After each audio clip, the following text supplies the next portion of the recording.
사도행전 19장 8절부터 41절까지의 말씀을 우리 쉬운 성경으로 합독하겠습니다. 바울이 회당에 들어가 석 달 동안 담대히 하나님 나라에 관하여 강론하며 어떤 사람들은 마음이 굳어 순종하지 않고 무리 앞에서 이 돌을 비방하거늘 바울이 그들을 떠나 제자들을 따로 세우고 두란노 서원에서 날마다 강론하니라. 2해 동안 이같이 하니 아시아에 사는 자는 유대인이나 헬라인이나 다 주의 말씀을 듣더라. 하나님이 바울의 손을 능력을 행하게 하시니 심지어 사람들이 바울의 몸에서 손수건이나 앞치마를 가져다가 병든 사람에게 얹으면 그 병이 떠나고 악귀도 나가더라. 이에 돌아다니며 마술하는 어떤 유대인들이 시험 삼아 악귀 들린 자들에게 주 예수의 이름을 불러 말하되 내가 바울이 전파하는 예수를 의지하여 너희에게 명하노라 하더라. 유대의 한 제사장 스게와의 7 아들도 이 일을 행하더니 악귀가 대답하여 이르되 내가 예수도 알고 바울도 알거니와 너희는 누구냐 하며 악귀 들린 사람이 그들에게 뛰어올라 눌러 이기니 그들이 상하여 벗은 몸으로 그 집에서 도망하는지라. 에베소에 사는 유대인과 헬라인들이 다 이 일을 알고 두려워하며 주 예수의 이름을 높이고 믿은 사람들이 많이 와서 자복하여 행한 일을 알리며 또 마술을 행하던 많은 사람이 그 책을 모아 가지고 와서 모든 사람 앞에서 불사르니 그 책값을 계산한즉 은 5만이나 되더라. 이와 같이 주의 말씀에 힘이 있어 흥왕하여 세력을 얻으니라. 이 일이 있은 후에 바울이 마게도냐와 아가야를 거쳐 예루살렘으로 가기로 작정하여 이르되 내가 거기 갔다가 후에 로마도 보아야 하리라 하고 자기를 돕는 사람 중에 디모데와 에스라도 그 2 사람을 마게도냐로 보내고 자기는 이사 그때쯤이 되어 이 도로 말미암아 적지 않은 소동이 있었으니 즉 데메드리오라 하는 어떤 은으로 약한 직공들에게 적지 않은 벌이를 하게 하더니 그가 그 직공들과 그러한 영업하는 자들을 모아 이르되 여러분도 알거니와 우리의 풍족한 생활이 이 생업에 있는데 이 바울이 에베소뿐 아니라 거의 전 아시아를 통하여 수많은 사람을 권유하여 말하되 사람의 손으로 만든 것들은 신이 아니라 하니 이는 그대들도 보고 들은 것이라. 우리의 이 영업이 천하여 큰 여신 아데미의 신전도 무시당하게 되고 온 아시아와 천하가 위하는 그의 위엄도 떨어질까 하노라 하더라.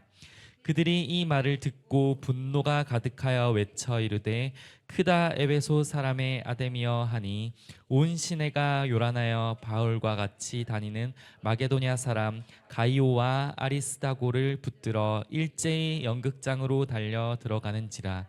바울이 백성 가운데로 들어가고자 하나 제자들이 말리고 또 아시아 관리 중에 바울의 친구된 어떤 이들이 그들에게 통치하여 연극장에 들어가지 말라 권하더라. 사람들이 외쳐 어떤 이는 이런 말을 어떤 이는 저런 말을 하니 모인 무리가 분란하여 태반이나 어찌하여 모였는지 알지 못하더라. 유대인들이 무리 가운데서 알렉산더를 권하여 앞으로 밀어내니 알렉산더가 손짓하며 백성에게 변명하려 하냐 그들인 줄 알고 다 한 소리로 외쳐 이르되 크다 에베소 사람의 아데미여 하거를 2시간이나 하더니 서기장이 무리를 진정시키고 이르되 에베소 사람들아 에베소시가 큰 아데미와 제우스에게서 내려온 우상의 신전지기가 된 줄을 누가 알지 못하겠느냐. 이 일이 그렇지 않다 할 수 없으니 너희가 가만히 있어서 무엇이든지 경솔이 아니하여야 하리라. 신전의 물건을 도둑질하지도 아니하였고 우리 여신을 비방하지도 아니한 이 사람들을 너희가 붙잡아 왔으니 만일 데메드리오라 게 있는 직공들이 누구에게 고발할 것이 있으면 재판 날도 있고 총독들도 있으니 피차 고소할 것이요 만일 그 외에 무엇을 원하면 정식으로 민회에서 결정할지라. 오늘 아무 까닭도 없는 이 일이 우리가 소요 사건으로 책망받을 위험이 있고 우리는 이 불법 집회에 관하여 보고할 자료가 없다 하고 이에 그 모임을 흩어지게 하니라. 아멘. 긴 말씀 잘 읽으시느라고 고생들 많으셨습니다. 특별히 우리가 전날 그 말씀을 드리는 이유는 항상 말씀을 드리지만 한 번쯤 자녀들하고 자세히 읽기를 하고 오시면 참 좋을 것 같다라는 생각에서 말씀을 먼저 보내드리는 겁니다. 저희 집도 개인적으로 저희 아내하고 항상 그 저녁 되면 꼭 하는, 토요일 저녁 되면 하는 그 시간이 있는 게 뭐냐면 아내에게 지금 자세히 읽었던 거를 저한테 얘기를 해달라고. 말씀을 실제적으로 이옥에서 듣지를 못하고 아이들과 같이 있다 보니까 말씀 나눔을 할 때 이상한 말을 하면 안 되니까 확인을 하고 이 부분에 이런 내용들이 더 들어가야 하고 설명하면서 그 시간을 토요일 저녁마다 꼭 갖습니다. 시간을 내셔서 토요일 저녁에 한 번쯤 말씀을 자세히 읽고 오시면 큰 은혜가 될 줄로 믿습니다. 여러분, 오늘 본문 말씀은 우리가 지난주에 하다가 딱 멈췄던 말인데 에베소에서 일어난 이 부흥에 대한 기록을 이야기하고 있습니다.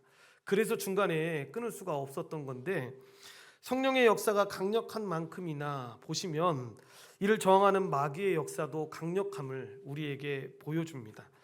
먼저 에베소에 대한 설명을 잠시 드리면 에베소는 소아시아의 이 서부 해안에 위치한 주요 도시입니다. 그래서 여러분, 에베소라는 이 도시 자체는 잘 모를 수 있어도 최대 세계 7대 불가사의 중에 하나라고 들어하는 아데미 신전으로 유명한 곳이 바로 이 에베소 지역입니다. 그러니까 이 신전은 번성했던 다산 숭배의 중심입니다. 여러분, 이런 곳에는 항상 뭐가 있었습니까? 큰 축제가 있었죠. 그런데 그 축제의 내용이 뭐였냐면 성적으로 문란하고 술 취함으로 가득한 축제가 있었습니다. 그런 도시는 항상 어떤 특징을 가지고 있습니까? 모든 종류의 마술사들, 마녀들, 범죄자들이 모여든, 그러니까 미신과 주술의 소굴로 영적으로 봤을 때 소아시아의 가장 어둠의 성 가운데 하나가 바로 이 에베소였습니다. 그러니까 겉으로 보기에는 굉장히 풍요로운 도시였지만 영적으로 볼 때에는 이처럼 어둠 도시가 있을까라는 생각이 들 정도로 어둠의 도시였습니다. 그래서 여러분, 바울 사도가 에베소서 6장 2절에 보면 이렇게 말씀을 합니다. 우리의 씨름은 혈과 육을 상대하는 것이 아니요 통치자들과 권세들과 이 어둠의 세상 주관자들과 하늘에 있는 악의 영들을 상대함이라 라고 이 영적 전쟁을 강조하는 이유가 뭐냐면 항상 성경은 그 당시에 있었던 시대적인 배경들을 가지고 이 말씀을 전해줄 때가 많습니다. 그러니까 항상 우리가 말씀을 전할 때 어떤 이 상황 가운데 있는 시대적인 설명, 이 곳에 대한 설명을 먼저 하는 이유는 뭐냐면 이거를 먼저 알고 들어가면 이 말씀을 볼 때 이런 말씀이 이런 상황에서 주어진 거구나라는 것을 알 수 있기 때문에 그렇습니다. 이 외에도 에베소는 여러분, 사도 바울에게는 특별한 도시였습니다. 바울이 거의 3년이라는 긴 시간 동안을 머물면서 복음을 전하고 교회를 섬겼던 곳입니다. 그래서 그가 에베소에서 있었던 일들을 다 자세히 우리가 알 수는 없지만 바울 자신에게 있어서 끔찍하게 힘든 일이었다라는 사실을 몇 가지 언급을 통해서 우리가 알 수 있습니다. 먼저 바울이 에베소에 있을 때 쓰여졌던 이 고린도전서 15장 32절에 보면 이렇게 말씀합니다. 내가 사람의 방법으로 에베소에서 맹수와 더불어 싸웠다면 내게 무슨 유익이 있으리요? 죽은 자가 다시 살아나지 못한다면 내일 죽을 터이니 먹고 마시자라고 하는 언급이 나옵니다. 여러분, 실제로 사도 바울이 원형 경기장에서 여러분 그렇게 맹수와 싸웠다면 당연히 살아남을 수가 없었겠죠. 그래서 이 패트릭 슈라이너라는 사람은 이 부분에 대해서 이것은 귀신이나 마술사, 우상 숭배자들과의 격렬한 투쟁에 대한 종말론적 묘사라고 이야기를 합니다. 유대교에서 짐승은 종종 악한 영을 상징했고 이 사탄은 포효하는 사자로 묘사되기도 했습니다. 이런 악한 상황에서 사도 바울이 고난 가운데 있었던 거죠. 또한 이 바울은 에베소 서역을 마치고 향했던 그 마게도냐에서 쓴 이 고린도 후서에 보면 시간이 흘러서 쓴 건데 이런 말을 합니다. 고린도서 1장 8절에서 9절에 보면 형제들아, 우리가 아시아에서 당한 환난을 너희가 모르기를 원하지 아니하노니 힘에 겹도록 심한 고난을 당하여 살 소망까지 끊어지고 우리는 우리 자신이 사형 선고를 받은 줄 알았으니 이는 우리로 자기를 의지하지 말고 오직 죽은 자를 다시 살리시는 하나님만 의지하게 하심이다 라고 이야기를 합니다. 여기에 나오는 이 아시아가 바로 에베소를 이야기하는 겁니다. 그러니까 힘에 겹도록 심한 고난이라는, 그러니까 바울로 하여금 살 소망까지 끊어내는 이 사형 선고와 같았다라고 이야기합니다. 이 고난이 무엇인지 정확하게 우리에게 이야기해 주지 않아서 정확하게 이것입니다 라고 말할 수는 없지만, 우리는 여러분 이것이 바울을 죽음에 이르게 할 만한 심각한 질병이었거나 아니면 감옥에 갇혔던 이 독특한 경험을 말한다라고 추정할 수 있습니다. 여하튼 그것이 무엇이든지 상관없이 바울이 에베소에서 보낸 시간만큼이나 여러분 사도 바울은 에베소에서 정말 끔찍한 많은 일들을 경험했기 때문에 이 에베소는 사도 바울에게 특별한 곳 가운데 하나였습니다. 지금까지는 어렵게 특별한 곳이었는데, 그런데 무엇보다도 에베소가 사도 바울에게 특별했던 이유가 있습니다. 그건 뭐냐면 오늘 우리가 살펴보려고 하는 이 부흥 사건 때문에 그렇습니다. 그러니까 사도 바울이 에베소에서 특별히 두란노 서원에서 이 2년 동안에 이 바울의 사역을 놀랍게 사용하셔서 이 시기에 아시아에 사는 자는 유대인이나 헬라인이나 다 주의 말씀을 듣게 하셨다라고 기록하고 있습니다. 이게 여러분 요한계시록 2장과 3장에 기록된 소아시아의 7교회가 생긴 바로 그때입니다. 그러니까 얼마나 놀라운 일입니까? 바울이 에베소에서 복음을 전했는데 이 복음이 놀라운 속도로 주변의 소아시아 국가들에게 퍼져나갔던 거죠. 그래서 교회들이 세워졌던 겁니다. 마치 여러분 1907년에 이 평양 장대현 교회에서 시작됐던 이 대한민국의 이 놀라운 부흥의 역사가 이 전국 곳곳에 빠른 속도로 퍼져나갔던 것 같은 그 일이 지금 일어났던 것입니다. 뿐만 아니라 하나님께서는 오늘 말씀에도 나오지만 놀라운 권능의 기적들로서 이 바울이 전하는 이 복음을 확증시켜 주셨습니다. 이 복음이 맞아 라고 하는 것들을 그 권능의 기적들을 통해서 직접 보여주시게 됩니다. 이렇게 바울에게 있어서 에베소가 이 바울에게 특별했던 이유는 바로 이 은혜의 현장인 부흥의 사건에 있었다는 걸 우리가 기억해야 합니다. 이러한 배경 안에서 우리가 오늘 말씀을 보기를 원하는데 8절에 보시면 사도 바울은 에베소에서 관습대로 회당에 들어가서 복음을 전하는 것을 보게 됩니다. 그런데 여러분 특별히 뭐라고 이야기하냐면 하나님 나라에 관하여 강론하며 권면했다라고 기록을 하고 있습니다. 가르침의 핵심 주제가 그냥 우리가 일반적으로 알고 있는 복음을 전파했어, 예수를 선포했어 라는 표현 대신 하나님 나라를 언급하고 있는 것이 여러분 많은 사람들에게 이상하게 들릴 수 있습니다. 이 하나님의 나라 이런 표현을 쓸 때마다 지금 우리가 굉장히 어려워하는 것 중에 하나가 뭐냐면 현대 교회에서 이 표현들을 잘 안 씁니다. 특별히 한국에서. 왜냐하면 이단들이 이 무슨 나라라는 이 표현을 굉장히 많이 써놔서 오해될까 봐 쓰질 않습니다. 그런데 여러분 이 표현처럼 우리에게 은혜스러운 표현이 없습니다. 오해하지 말아야 될 건 뭐냐면 여기서 사도 바울이 나사렛 예수 그리스도에 대한 이 복음을 선포하는 대신에 이 하나님 나라에 대해서 집중적으로 가르쳤던 것이 아닙니다. 오해하시면 안 됩니다. 이게 구분돼서 다른 것을 지금 가르쳤다라고 이야기하는 게 아닙니다. 사도행전을 기록한 누가의 입장에서 볼 때 이 하나님 나라를 선포하는 것과 예수 그리스도를 선포하는 것은 동일한 것이었습니다. 그러니까 바울의 핵심 가르침이 하나님 나라에 있다라고 지금 언급하고 있는 건 그가 예수 그리스도의 십자가의 부활 사건으로 말미암아 결정적으로 이 땅에 도래하게 된 그 하나님 나라에 대해서 선포하고 있다는 걸 이렇게 설명하는 겁니다. 그렇게 바울이 구약 성경을 통해서 이 대화의 방식으로 회당에 모인 사람들을 설득하기 시작했는데 그 주제가 바로 하나님 나라였던 것입니다. 이것은 이스라엘의 회복과 이 온 세상의 구원 약속된 그 하나님의 약속이 성취되었다라는 내용이 바로 하나님 나라에 대한 이야기입니다. 그러니까 하나님 나라는 다른 말로 하면 복음의 대용어입니다. 이 나라에 참여하려면 어떻게 해야 합니까? 예수님을 믿어야 합니다. 여러분, 믿는다라는 것이 무엇입니까? 그냥 입술로 나 예수님 믿어요, 이게 믿는 겁니까? 아니죠. 그리스도의 왕권과 통치를 인정하는 겁니다. 그래서 예수님도 공생애를 시작하시면서 처음으로 무슨 말씀을 하십니까? 때가 찼고 하나님 나라가 가까이 왔으니 회개하고 복음을 믿으라고 말씀을 하셨던 겁니다. 그리고 부활하신 후에도 제자들에게 보이실 때에도 하나님 나라의 일을 말씀하셨다라고 여러분 기록되어 있습니다. 그러면 우리가 한번 생각해 봐야죠. 하나님 나라라는 게 도대체 무슨 이야기를 했던 것입니까?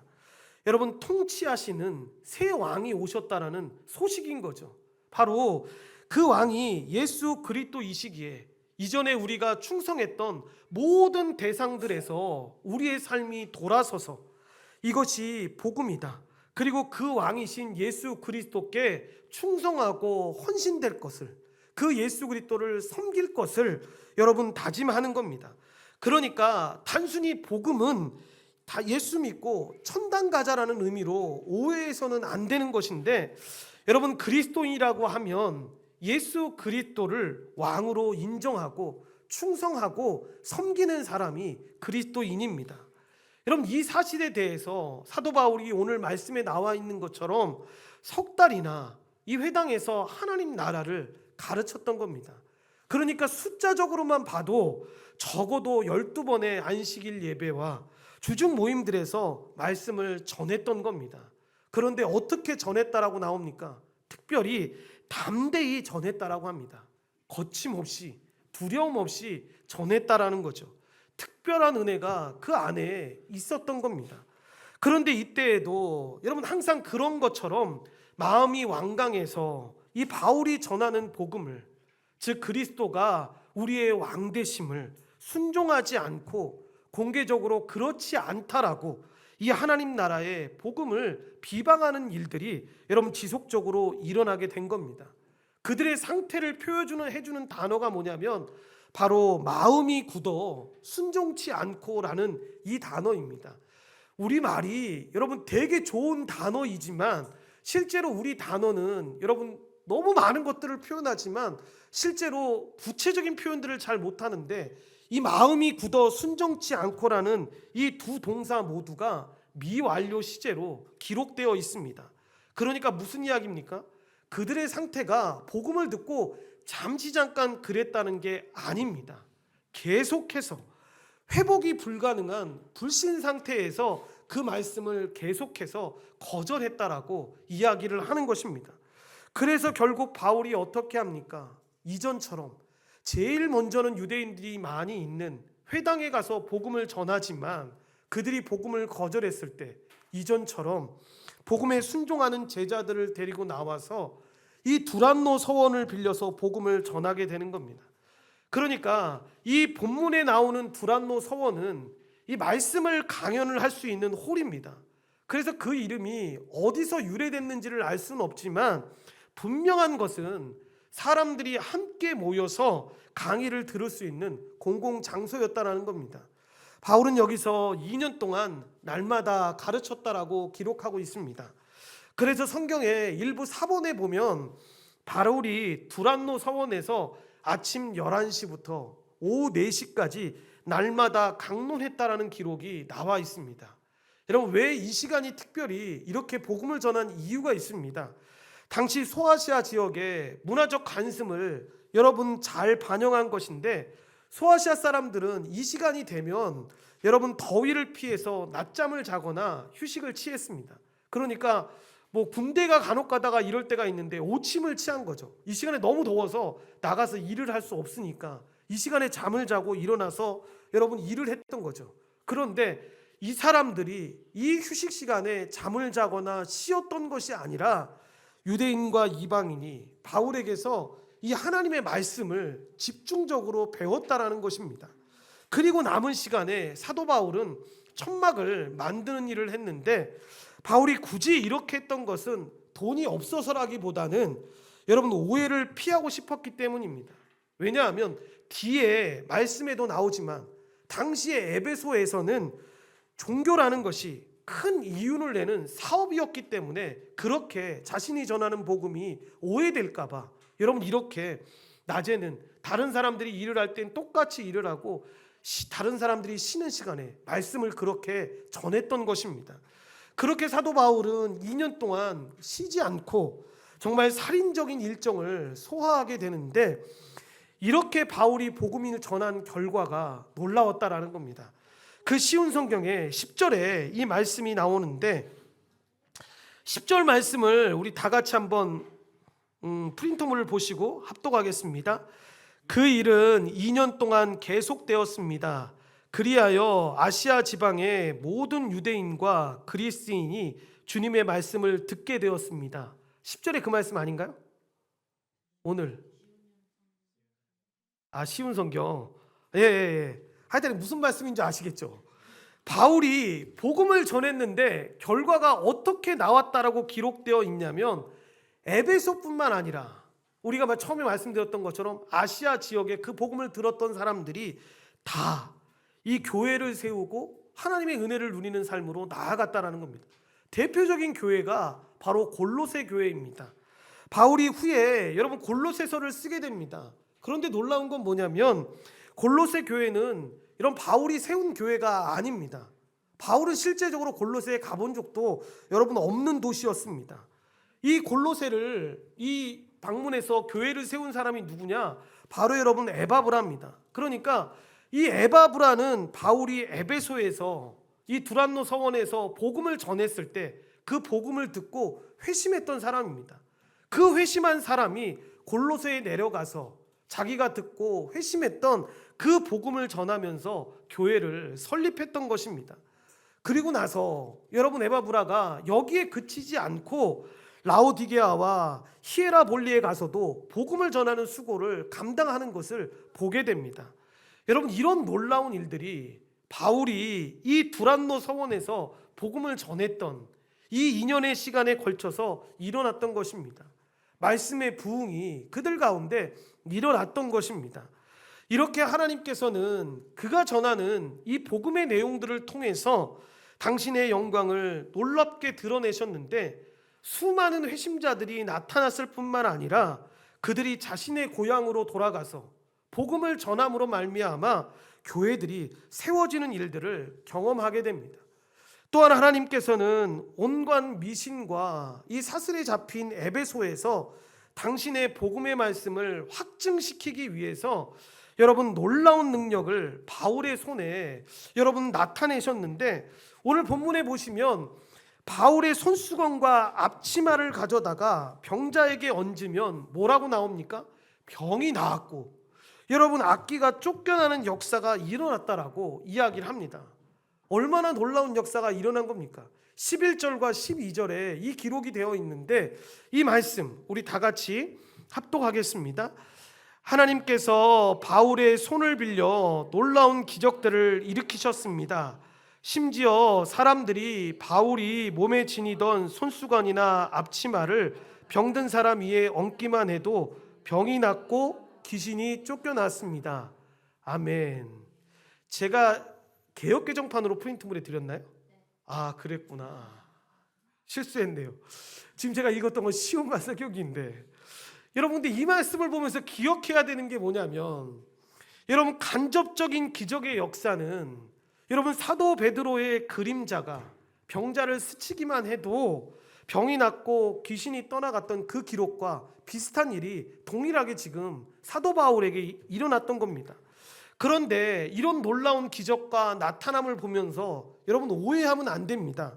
오직 바울이 전하는 이 복음을 확증해야 하는 역할을 하기 위해서 이 기적을 베풀어 줬던 겁니다. 그래서 그 주체도 하나님이심이 분명하게 드러난 겁니다. 그러므로 여러분 잊지 말아야 되는 게, 기적이 믿음을 만드는 게 아닙니다.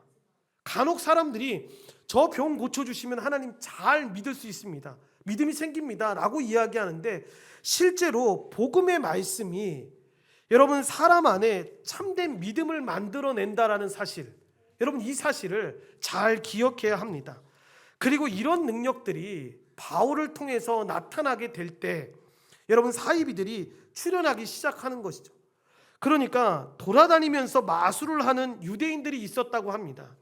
여러분 자세히 읽기만 해도 이 부분이 말이 안 된다라는 걸 우리가 알 수 있는데, 여러분 유대인이 하나님을 믿는 사람들이 여러분 지금 생각하는 그런 마술이 아니라는 거 아시죠? 이건 우상숭배, 미신의 행위를 쫓는 행위를 마술이라고 표현하는데, 여러분 이런 행위들을 어떻게 하나님을 믿는 사람이 할 수가 있겠냐라는 겁니다.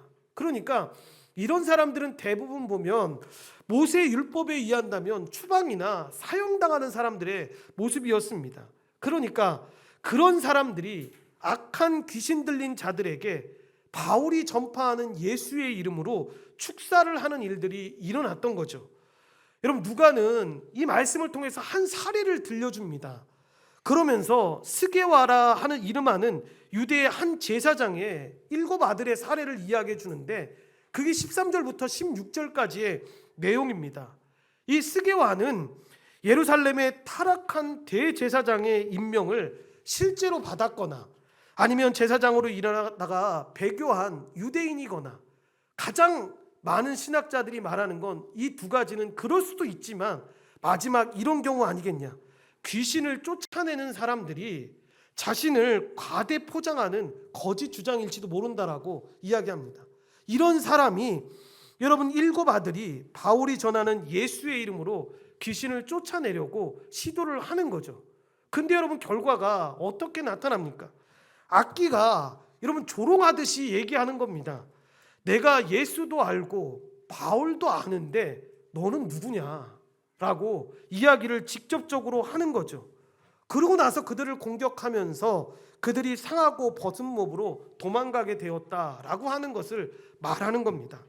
여러분 귀신을 내쫓는 권위가 주문이나 이 사용하는 도구에 달린 것이 아니라 귀신을 쫓는 사람에게 여러분 나온다라는 것을 보여주는 사례인 거죠. 결국 이 이야기는 에베소에 있었던 모든 사람들에게 다 알려지게 되는데, 귀신들이 예수님과 바울은 인정하지만 가짜와 사기꾼은 인정하지 않는다라는 사실, 그리고 예수의 이름에 초인적 능력이 있고 그 이름은 사람이 마음대로 조종할 수 있는 것이 아니다라는 것을 분명히 보여주는 것입니다. 그러니까 우리가 어떤 기적을 베풀 때 주님과의 개인적이고 인간적인 관계에 따라서 믿음으로 주님을 신뢰하고 의지할 때 살아계신 하나님의 능력을 행하는 것이 이 성경에 나오는 이 능력의 모습입니다. 그러니까 우리가 형식적으로 예수님의 이름을 부를 때 능력이 역사하는 것이 아니라, 우리가 주님을 신뢰함을 가지고 우리가 주님 사이에 살아있는 인격적인 관계가 되었을 때 그 주님의 이름이 능력의 이름이 되어서 나타나는 것입니다. 이것은 단지 우리가 웃으면서 넘길 수 있는 우스꽝적인 사건이 아닌데, 누가의 관심은 여러분 그들이 그렇게 망신당했어 라고 하는 것에 초점을 맞추고 있지 않습니다. 잘 보시면 에베소의 유대인과 이방인들이 이 사건을 지금 어떻게 반응했는가에 초점을 맞추고 있습니다. 17절 이하의 말씀을 보시면 그 반응이 분명하게 나오는데, 에베소 사람들이 두려워했고 주 예수의 이름을 높였다라고 기록하고 있습니다. 여러분 그리고 나서 많은 사람들이 이 복음을 믿게 되었고, 복음을 믿는 사람들은 자신들이 마술을 행하고 그 일에 연루되었던 것에 대해서 자복하고 회개했다라고 기록하고 있는 것입니다. 그리고 나서 여러분 진정한 회개의 모습을 우리에게 보여주는데, 하나님 나 잘못했습니다 라고 울면서 끝나면 그건 회개가 아닙니다. 후회하는 거죠. 그냥 참회하는 거죠. 여러분 회개는 어떻게 합니까? 이게 행동으로 나가는 겁니다. 그래서 어떻게 합니까? 마술을 행하던 사람들이 자신이 사용하던 마술책들을 가지고 와서 공개적으로 불태웁니다. 여러분 그 책값이 은 5만의 가치가 있다라고 하는데, 이 은 5만의 가치가 어느 정도냐면, 여러분 요즘에 한 140명 정도 되는 사람들이 하루도 쉬지 않고 1년 동안 벌어야지만 얻을 수 있는 가치가 은 5만의 가치라고 합니다. 그러니까 그 책이 어마어마하지 않았겠습니까? 엄청난 양의 책을 불태웠던 겁니다. 그러니까 에베소에 이 말씀의 부흥이 일어났을 때 이런 영적 혁명과도 같은 일들이 벌어졌던 건데, 사회 전반에 대형 사건이 지금 터졌던 겁니다. 여러분, 이것은 누군가가 의도적으로 일으킨 것이 아니라 성령께서 주권적으로 이 에베소에 있었던 악한 영들을 복종시킨 일입니다. 누가는 이렇게 주님의 말씀이 점점 힘있게 퍼져나갔다라고 여러분 에베소의 부흥을 마무리합니다. 그런데 특별히 여기서 우리가 한 가지 주목해야 될 것이 있습니다. 지금까지 사도행전에서 여러분 계속 보시다 보면 교회의 놀라운 성장을 언급했을 때 주로 사용했던 표현이 뭐냐면 하나님의 말씀이 흥황했다라는 이 표현이었습니다. 그런데 여기에서는 그렇게 표현하지 않고 주의 말씀이 흥황하여 라고 나옵니다.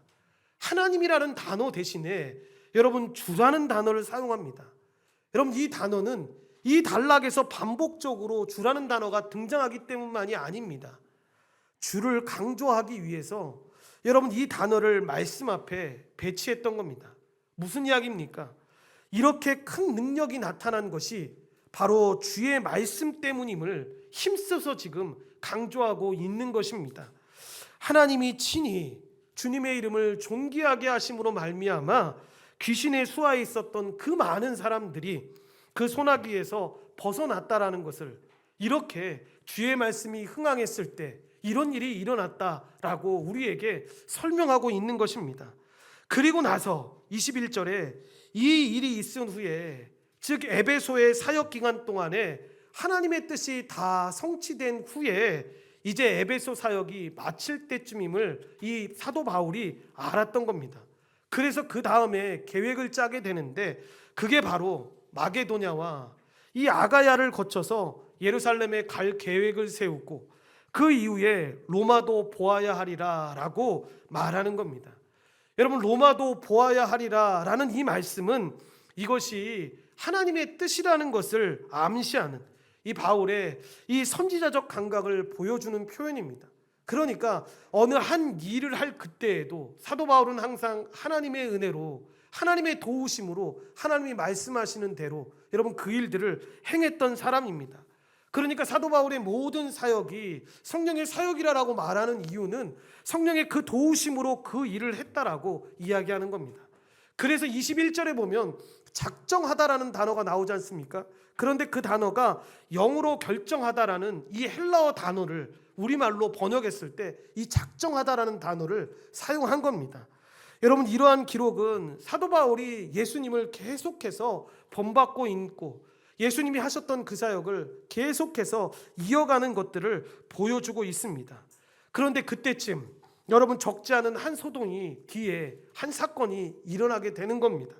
부흥 때문에 일어난 소동이었는데, 이 소동은 많은 사람들이 이 복음을 믿음으로 이 마술과 미신에서 떠나게 되면서, 처음 설명드렸던 것처럼 그 당시의 종교는 큰 사업 중에 하나였는데, 그렇다면 여러분 이 일로 인해서 여러분 타격을 받게 된 많은 사람들이 있지 않았겠습니까?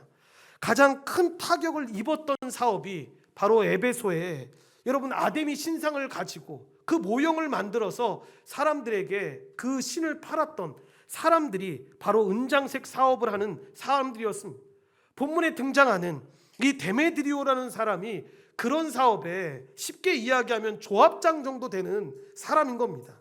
여러분, 그 사람이 조합원들을 불러놓고 오늘 말씀에 나오는 내용들을 설명하는 겁니다. 여러분도 알거니와 우리의 풍족한 생활이 이 생업에 있는데, 이 바울이 에베소뿐만 아니라 거의 전 아시아를 통하여 수많은 사람들을 권유하여 말하되, 사람의 손으로 만든 것들은 신이 아니라 하니 이는 그대들도 보고 들은 것이라. 우리의 이 영업이 천하여질 위험이 있을 뿐 아니라 큰 여신 아데미의 신전도 무시당하게 되고 온 아시아와 천하가 위하는 그의 위엄도 떨어질까 하노라 라고 사람들에게 이야기를 했던 겁니다. 쉽게 이야기하면 뭡니까? 저 바울놈 때문에 우리 이제 먹고 살 것 다 망했다. 우리가 지금까지 전했던 그 모든 것이 거짓이라는 것으로 사람들한테 전해지게 되니까 우리 이랬다가는 큰일 나겠다라고 이야기를 했던 거죠. 실제로 그 조합원에 있었던 사람들의 반응은 어땠겠습니까? 당연히 소득도 줄어들고 있었을 것이고 어려움을 당하고 있었으니까 여러분 어려움 가운데 분노할 수밖에 없었던 거죠. 그런데 이 데메드리오의 연설을 보다 보면 역설적으로 여러분 이가 직접 복음을 설명하는 것처럼 이야기하는 겁니다. 바울이 전한 복음이 에베소와 전 아시아에 이렇게 큰 영향을 미치고 있다는 걸 다른 사람의 입을 통해서 여러분 이렇게 증거하는 거죠. 그래서 여러분 이런 일들이 다른 곳곳마다 이루어지게 되니까 이 사람들이 분노를 하면서 크다 에베소 사람의 아데미여라고 외치는 겁니다. 이 안에 있었던 모든 사람, 그러니까 여러분 오해하시면 안 되는 게 뭐냐면 당시에 에베소에 있던 사람들은 종교가 뭐였습니까? 라고 하면 거의 대부분이 다 아데미를 믿었던 사람인 겁니다. 그러니까 여러분 그런 곳에 나타나서 사도 바울이 한 사람 한 사람씩 야금야금 예수 그리스도를 믿게 하니까 여러분 분노했던 거죠. 그래서 이대로 둬서는 안 되겠다라고 생각해서 행진하면서 바울의 동역자였던 가이오와 아리스타고를 붙잡아서 연극장으로 달려갔던 것입니다. 다행히 이런 바울도 그 속에 들어가려고 했지만 바울의 친구가 된 아시아 관리들이 들어가봤자 소용이 없다라고 제지를 했던 거죠. 그러니까 에베소에서 사역을 시작하면서 복음을 들었던 사람이거나 아니면 여러분 사귀게 된 영향력 있는 사람이었겠죠. 고고학적인 발굴에 보면 그 아데미 그 시절에 에베소 시절에 여러분 그렇게 이 장소로 사용했던 연극장이 여러분 2만 4천 명이 들어갈 정도의 여러분 대형 여러분 극장과도 같은 곳이었다고 합니다. 그 안에 2만 4천 명의 사람들이 다 가득히 들어갔던 거죠. 그런데 문제는 뭐냐면 그 구호를 외치는 사람 가운데 상당수가 앞에서 크다 에베소의 아데미 신전이여라고 아데미 신을 부르니까 그냥 외치고 들어갔던 겁니다. 무슨 일 때문에 여기에 모였는지도 잘 몰랐던 거죠. 그러니까 소리를 지르고 있기는 있는데 나도 아데미 신을 믿으니까 소리를 지르고 있긴 있지만 뭐 때문에 이곳을 왔는지를 모르는 그 무질서한 군중의 함성 가운데서 그곳에 있었던 겁니다. 여러분 그때 유대인의 무리가 함께 그 자리에 있었다라고 이야기합니다. 유대인들이 걱정하지 않았겠습니까? 이 사람들은 예수님 믿는 유대인들이 아닙니다. 예수님 믿지 않는 유대인들의 입장에서 봤을 때 우리도 사도 바울처럼 저렇게 예수 믿는 사람이 아닌데 아데미를 믿지 않는다는 이유 때문에 우리도 그런 어려움을 당하는 거 아닌가라고 생각해서 마치 저는 이 장면 보면 그냥 웃기던데 여러분 앞에 그냥 지도자가 한 사람 우리가 생각했을 때 만약에 뭐 어떤 부분의 리더들이 있지 않습니까? 저희 같은 경우도 양육 리더님이 있는데 뭔가 이렇게 가리킬 때 됐을 때 다 압도당해서 뭔가 말을 하긴 해야 되는데 어떻게 해야 될까라고 했을 때 우리 실제로 보면 유수민 성도님을 훅 미는 거죠. 그냥 당신이 가서 그냥 말을 하라고 하면서 나왔던 게 이 지금 보면 알렉산더가 그 앞에 나온 거죠. 여러분 그런 생각 안 하십니까? 자세히 읽게 할 때 저는 그 말씀할 때 저는 어떻게 유수민 성도님 민 것 같은 그런 느낌이 들었는데 우리들이 밀면 유수민 성도님 그렇게 밀겠다 라고 해서 유수민 성도님 얼렁뚱땅 할 수 없이 그냥 그 앞에 나가서 이런 말을 하려고 했던 거죠. 뭐라고 얘기를 하려고 했겠습니까? 우리는 당신들이 그렇게 걱정하는 바울로 같은 사람이 아니야. 아데미를 믿진 않지만 우린 그 정도 사람은 아니야 라고 이런 말하려고 하는데 이때 이들의 반응이 무엇입니까? 유대인인 걸 알고 필요 없다라는 거죠. 아데미를 믿지 않는 사람이면 이 신을 믿지 않는 사람이면 필요 없다고 해서 그를 이런 말하지도 못하게끔 만들었던 거죠. 결국 놀라운 건 뭐냐면 그 당시에 행정부를 관할하는 서기장이 개입해서 이 사태를 소용하는 것을 보게 됩니다. 결국 이 잡혀왔던 사람들 그리고 바울이 어떤 사람인지에 대해서 이 소요 안에 모여있는 2만 4천 명의 사람들한테 설명하는 겁니다. 너희들이 이 사람들이 죄가 있다고 해서 데리고 왔는데 그 데리고 온 두 사람과 사도 바울이 신전에 있는 물건을 도둑질했냐 아니면 그 사람들이 아데미 신을 대놓고 비방하거나 조롱했냐라고 물어봅니다. 여러분 그렇지 않았으니까 그렇다라고 이야기를 못하지 않습니까? 특별히 사도 바울 같은 사람은 로마 시민권을 가진 사람이었으니까 쉽게 할 수 없는 사람이니까 그러면서 했던 얘기가 뭐냐면 경솔하게 행동하지 말라고 정식적인 재판 절차를 밟으라고 요구를 하는 겁니다. 무슨 이야기입니까? 내가 아무리 봐도 이 사람은 죄가 있는 사람이 아니기 때문에 이 법정을 열 수 없다라고 하면서 이 무리를 해산시키는 것입니다. 성령의 이 강력한 역사만큼이나 이를 저항하는 마귀의 역사도 강력함을 이렇게 보여주는데, 결론적으로 에베소의 부흥은 우리에게 많은 교훈을 적용적 관점에서 생각하게 합니다. 바울이 여러분 2년이 넘는 시간 동안 피를 말리는 살인적인 그 일정을 소화하면서 복음을 전했습니다. 그런데 이때도 잊지 마십시오. 여러분, 바울이 열심히 전했기 때문에 복음의 부흥이 일어난 게 아닙니다. 부흥은 하나님의 주권에 속한 일입니다. 그냥 하나님이 하시는 일입니다. 만약에 열심 때문이라면 사도 바울이 그 이전 지역에서는 열심히 안 했습니까? 아니죠. 그렇게 설명할 수 없다라는 겁니다. 그저 우리는 최선을 다해서 하나님의 사역을 감당하는 거죠. 그 일을 이루시는 분은 하나님이라는 사실을 기억해야 합니다. 그러니까 하나님의 주권을 믿는다라는 건 다른 게 아닙니다. 지금 하는 그 수고와 노력 너머에 그 전능하신 하나님의 역사를 기대한다라는 겁니다.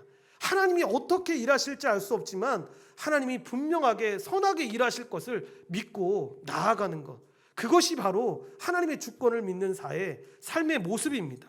우리도 에베소의 이 모습을 보면서 당연히 이런 우리가 살고 있는 곳에 부흥을 구할 수밖에 없는데, 에베소의 부흥이 이 부산 땅 가운데도, 이 민족 가운데도, 온 열방 가운데 그렇게 넘쳐나기를 소망하고 기대하면서 나아가야 합니다. 그리고 또 하나, 바울이 로마를 가려고 했을 때 여러분 어디를 먼저 갔다고 했습니까? 이 부분에 대한 설명을 자세히 안 했는데 21절에 보시면 마게도냐와 아가야를 거쳐서 예루살렘에 가기로 작정했다라고 기록하고 있습니다. 여러분, 우리가 이 지역에 살지 않는 사람이기 때문에, 그리고 지도로 설명을 하면서 하면 시간이 너무 많이 걸려서 지도로 제가 설명을 하고 있지 못하는데, 여러분 에베소가 지금의 터키 땅이고 지금 나오는 마게도냐와 아가야는 지금의 그리스 땅입니다. 그러니까 말씀드리려고 하는 바가 뭐냐면, 에베소에서 육로로 가도 상관없고 배를 타고 가도 상관없고 바로 가면 짧은 길입니다. 그러니까 돌아가지 않으면 됩니다. 돌아가지 않으면 빨리 갈 수 있는 길이 있는데도 불구하고 굳이 사도 바울은 멀리 돌아서 갑니다. 여러분, 이렇게 돌아서 가는 여정의 이유가 여러 가지가 있다고 했지 않습니까? 그런데 오늘 말씀에 나오는 이 이유는 같은 시절에 쓰여진 고린도 전서에 보면 왜 이렇게 사도 바울이 돌아갔는지가 나옵니다. 왜 이런 선택을 했냐면, 고린도전서 16장 1절에 보면 성도를 위하는 연보에 관하여는 내가 갈라디아 교회들에게 명한 것 같이 너희도 그렇게 하라라고 이야기합니다. 사도 바울이 지금 아가야에 있는 고린도 교회에게 편지를 보내는데 그 내용이 뭐냐면, 지금 예루살렘 교회가 너무 물질로 어려움을 당하고 있어. 그러니까 너희들이 예루살렘 교회를 도와라고 이야기를 하는 겁니다. 마게도니와 아가야를 거쳐서 그 먼 길을 돌아서 예루살렘으로 돌아가는데, 왜 돌아가느냐? 예루살렘 교회에 헌금하기 위한 그 내용들을 모금하고 있었던 것입니다. 여러분은 어떻게 들리실지 모르겠지만 요즘 우리가 살고 있는 세상에서 여러분 가난한 성도라는 말을 참 많이 듣습니다. 많은 사람들이 교회에서 상처를 받아서 교회를 나는 가지는 못할 것 같아요. 그래서 근데 하나님은 믿는데 예수님은 믿어요 라고 이야기를 하시는 분들이 있습니다. 그래서 이런 사람들을 향해서 가난한 성도라고 사람들이 이야기를 합니다. 그런데 솔직히 말씀드리면 그것은 절대로 성경적인 논리가 아닙니다. 여러분, 그분들이 하는 말이 무슨 말인지 동의도 되고 교회가 잘못한 게 너무 많아서 안타까울 때도 많이 있지만, 여러분 신앙생활을 그렇게 하면 절대로 성도라는 단어를 쓸 수가 없습니다. 성경은 절대로 그렇게 성도라고 가르치지 않습니다. 오늘 본문에도 보면 말씀 가운데, 신앙생활 가운데 가장 중요한 부분 중에 하나를 뭘로 보냐면 교회를 위한 수고를 봅니다. 그러니까 바울이 미련할 만큼 그 먼 여정을 돌아서 예루살렘으로 가고 있는데, 사도 바울의 모습을 한번 잘 보십시오. 여러분 이런 기록 가운데 중간에 그런 말 한마디 늘만도 하지 않습니까? 너무 불편하지만 너무 힘들지만 교회를 내가 위해서 이렇게 걸어갑니다라고 말할 만도 한데, 여러분 우리의 후대 사람들이 우리가 볼 때는 이렇게 여러분들한테 그 시대 때 나왔던 말씀들을 전해주지 않으면 모를 정도까지 이 수고하는 이 일들을 수고라 생각하지 않고 너무 지극히 당연하게 이 삶을 살았던 것입니다. 여러분 누군가를 사랑했을 때, 특별히 부모가 자녀를 사랑했을 때 여러분 그 사랑하는 모습을 한번 참 보십시오. 사람들이 정말 고생하시면서 아들 잘 키우셨네요 라고 이야기했을 때 우리 부모님들이 여러분 우스꽝소리로 말씀하실 때 제외하고 대부분 하시는 이야기들이 뭡니까? 아유 아니에요, 내가 키운 거 하나도 없어요, 지가 다 알아서 다 했지요 라고 이야기합니다. 여러분 여기 안에 있는 자녀들 그 얘기 듣고 나서 그래 엄마 말이 맞아, 나는 진짜 내가 다 해가지고 다 컸어 이렇게 생각하면 한 대 때려줘야죠. 여러분 어릴 때부터 부모의 손길이 얼마나 많이 있었습니까? 그런데 그 부모가 누군가를 사랑하니까, 그 자녀를 사랑하니까 여러분 수고를 수고라 보지 않는 거죠. 사도 바울의 모습이 바로 이런 모습이었습니다. 그래서 어느 신학자가 이야기했던 것처럼 이 시대를 살아갈 때 너무 가슴 아픈 장면 중에 하나가 뭐냐면, 이 시대는 사랑하기 때문에 희생이 기쁨이 되는 이 중요한 요소가 사라졌다고.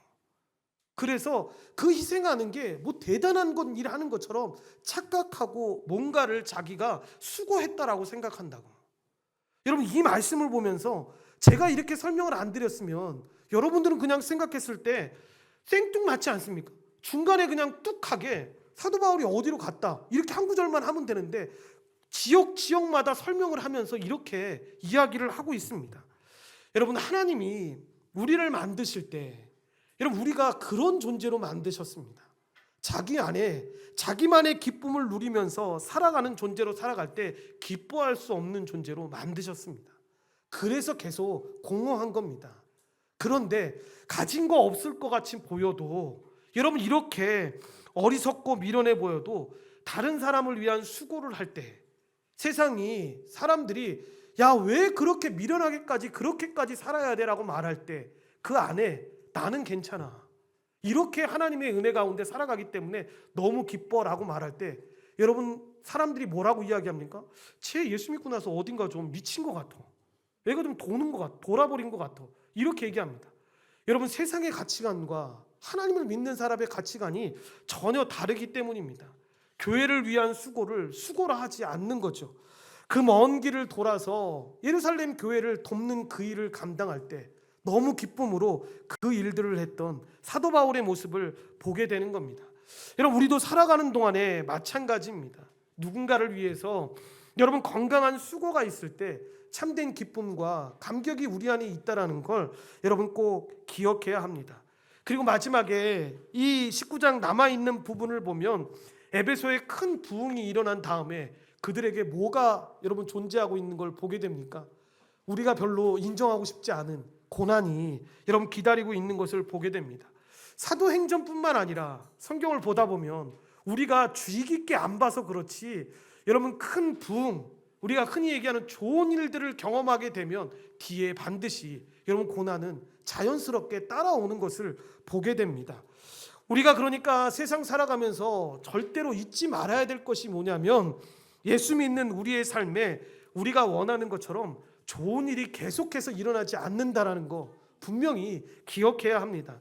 그러니까 하나님을 사랑하고 하나님을 섬기고 하나님을 따라가는 우리의 삶에 일정한 정도의 고난이 있다라는 걸 여러분 반드시 인정해야 합니다.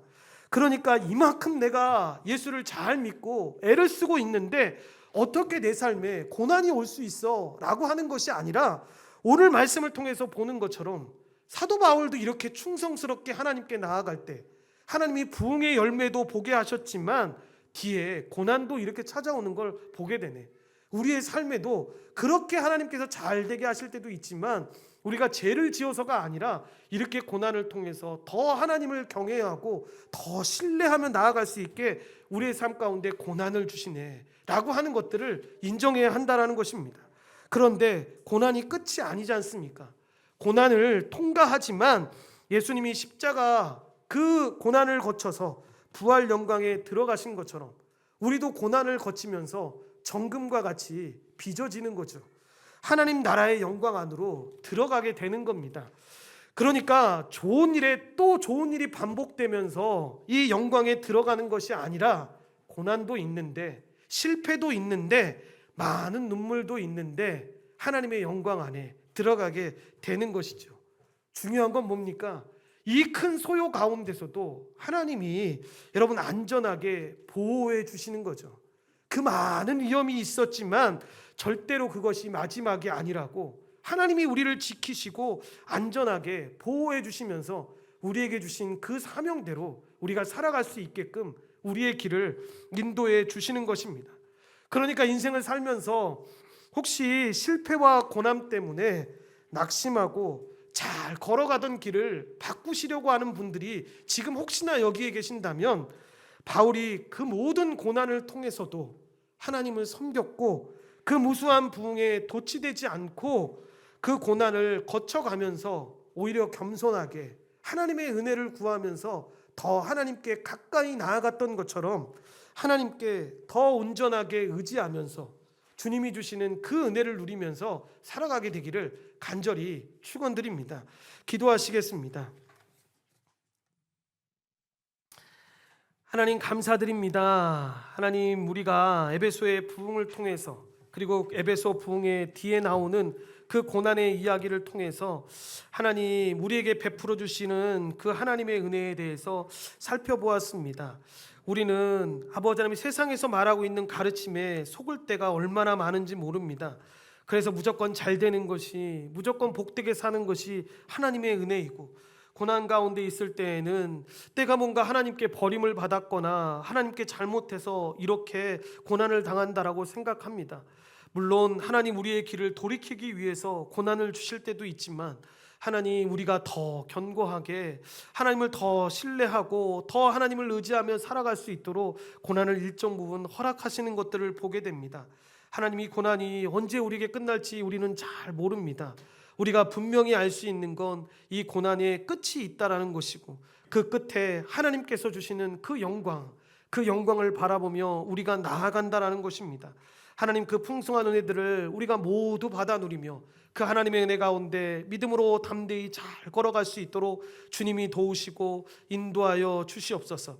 그럴 때 하나님 우리 혼자 걸어가라 말씀하지 않으시고 교회로 함께 걸어가는 모습을 이 사도 바울이 예루살렘 교회를 통해서 우리에게 보여주고 있습니다. 예루살렘 교회, 한 번도 보지 못한 교회였지만 이 이방 교회들이 이 예루살렘 교회의 어려움을 듣고 십시일반 헌금을 모아서 그 예루살렘 교회를 다시 일으켜 세우고 아버지 하나님 같이 동역했던 것처럼, 하나님 우리도 인생 살아가면서 넘어질 때, 낙심할 때 그렇게 하염없이 넘어지지 않고 우리가 믿음으로 담대히 나아갈 수 있는 건 이렇게 함께 걸어갈 수 있는 믿음의 식구들 때문입니다. 이 교회로 살아가는 한 사람 한 사람의 그 능력과 은사들을 잘 의지하고 믿음으로 담대히 나아갈 수 있도록 주님이 함께 하시고 인도하여 주시옵소서. 모든 걸 주님께 감사드리오며 예수님의 이름으로 기도드리옵나이다. 아멘.